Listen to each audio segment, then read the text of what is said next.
अगर आप आईपीओ में निवेश करने की प्लानिंग कर रहे हैं तो 30 जुलाई से एक नया मेन बोर्ड आईपीओ खुलने जा रहा है। इसका नाम है एमवी इलेक्ट्रो सिस्टम्स। कंपनी करीब 290 करोड़ रुपए जुटाना चाहती है। ये पूरी तरह से फ्रेश इशू है, यानी कंपनी नए शेयर जारी करके पैसा जुटाएगी। इसमें ऑफर फॉर सेल यानी कि ओएफएस नहीं है। इसका मतलब प्रमोटर्स अपने पुराने शेयर्स नहीं बेच रहे हैं।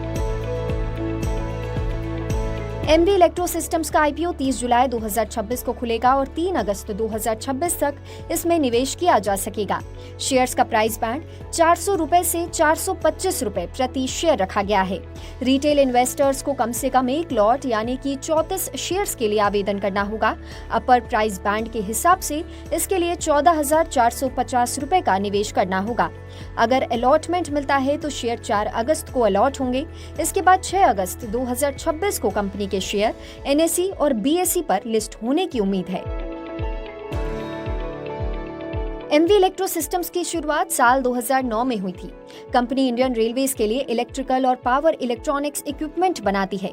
आसान भाषा में कहें तो इलेक्ट्रिक लोकोमोटिव्स, रेलवे कोचेस और ईएमयू ट्रेन्स में इस्तेमाल होने वाले कई जरूरी इलेक्ट्रिकल सिस्टम्स और कंपोनेंट्स यही कंपनी तैयार करती है। कंपनी के पास अपना रिसर्च एंड डेवलपमेंट सेंटर भी है, जहां नए प्रोडक्ट्स और टेक्नोलॉजी पर काम किया जाता है। कंपनी की सबसे बड़ी ताकत रेलवे सेक्टर में उसकी स्पेशलिटी है। इसका इंडियन रेलवेज के साथ लंबे समय से काम करने का एक्सपीरियंस है। इसके अलावा कंपनी कॉम्प्लेक्स रेलवे इक्विपमेंट खुद डिजाइन और डेवलप करती है, जिससे इस बिजनेस में एंट्री करना दूसरी कंपनियों के लिए आसान नहीं माना जाता। लेकिन एक बड़ी बात जान लीजिए, निवेश करने से पहले कंपनी के फाइनेंशियल्स जरूर देखिए। फाइनेंशियल ईयर 2025-26 में कंपनी की टोटल इनकम घटकर 49 करोड़ रुपए से ज्यादा रह गई, जो पिछले साल 64 करोड़ रुपए से ज्यादा थी।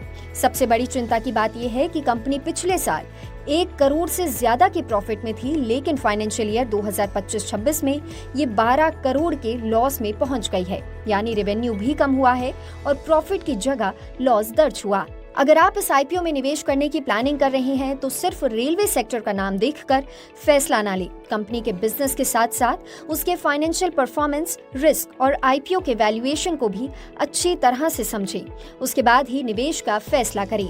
इसके अलावा जुनिपर ग्रीन एनर्जी का भी आईपीओ आ रहा है। ये 1800 करोड़ का आईपीओ 30 जुलाई से 3 अगस्त 2026 तक खुला रहेगा। ये पूरी तरह से एक फ्रेश इशू है, यानी आईपीओ से जुटाया गया पैसा कंपनी को मिलेगा। प्राइस बैंड 214 रुपए से 225 रुपए प्रति शेयर तय किया गया है। एक लॉट में होंगे 66 शेयर, इसीलिए रिटेल इन्वेस्टर्स को कम से कम 14,850 रुपए का निवेश करना होगा। ये कंपनी सोलर, विंड, हाइब्रिड और बैटरी एनर्जी स्टोरेज प्रोजेक्ट्स पर काम करती है। अलॉटमेंट 4 अगस्त और लिस्टिंग 6 अगस्त को एनएसई और बीएसई पर होने की उम्मीद है। हालांकि निवेश से पहले कंपनी का बिजनेस, फाइनेंशियल्स, रिस्क और वैल्यूएशन समझना जरूरी है। इन दोनों ही